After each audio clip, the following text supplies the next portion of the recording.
Hey guys, Chad Lyman here, Progressive Force Concepts, Code 4 Concepts. We're at Las Vegas Krav Maga and MMA. Great school in the Vegas Valley area. If you live in Vegas, come train some jiu-jitsu and overall stuff. They've got boxing, Muay Thai, MMA, the jiu-jitsu program. I'm blessed enough to be a large part of that. I'm running that program, and then I've got great guys coaching for me.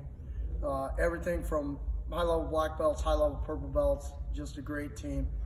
Come in and train with us. But the video that I'm going to bring to you today is a guy named Jamie. He's a federal corrections officer in Canada. So he's from the Great North. And Jamie online hit me up with a question. He says, hey, Chad, sometimes I'm second or third officer in on a scenario and no one is controlling this guy's legs or lower body.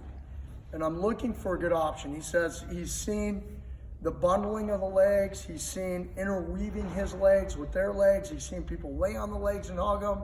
He's seen people just kind of kneel on the legs. And he says, what do you subscribe to? In general, Jamie, an idea we have for controlling a suspect on the ground who's prone, and that's what Jamie is talking about too. It's a prone bad guy who's belly down. We want to work him into handcuffs. How do we control that lower body? So a general idea I have, I want you guys to think about controlling him in sections of his body. We refer to it as segmenting. I'm going to control his head, his shoulders, and his hips, or a combination of those things. Personally, I believe your two most important areas to gain control over your suspect is going to be their head and their hips. Head, because where the body goes, the head goes. Head goes, the body goes. Mathematically, it's more likely I can control his head than his hips because it's a smaller target, less strength in his neck, and so on. Controlling his hips is important because he's going to generate all his athletic ability, all his movement, all of his attacks potentially are going to come from his hips. But that's also really, really, really problematic because as an officer, if you ask me to go down to his feet, the only way I'm going to get kicked, strangled with his legs, swept with his legs, battered with his legs, is if I actually go down there. A secondary problem with trying to control his legs that I have is that it takes a lot of me to control his legs. So I've got to commit my arms and my upper body to lay on his legs in some fashion. Some people think that's correct.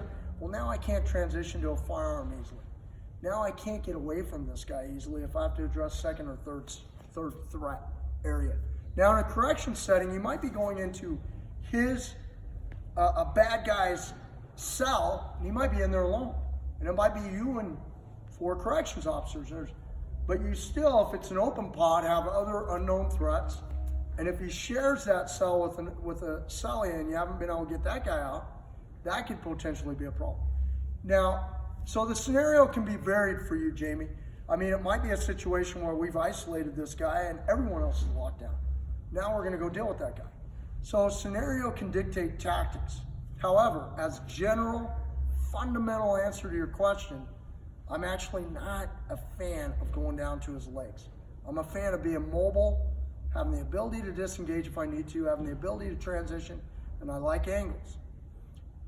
When he's belly down, I got the angle, but the other crap where I lock into him can affect my transition ability or my mobility, my own mobility or ability to transition. So I want to be cautious of that. Let's look at a way I might control the guy using segmenting.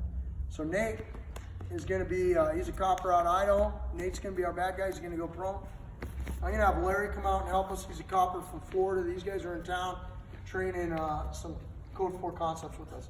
Nate, for purposes of the video, just take your arms out from under you. We'll do a different video on that another time. Larry's going to control in segmenting. He's going to control the head. So Larry, assume that position where you might be to control the head. He's not on the neck. He's not on the jaw. He's where hair would grow. He's just holding Nate's head as an example. So Larry, you can go to your knees for purpose of the video. Take weight off Nate.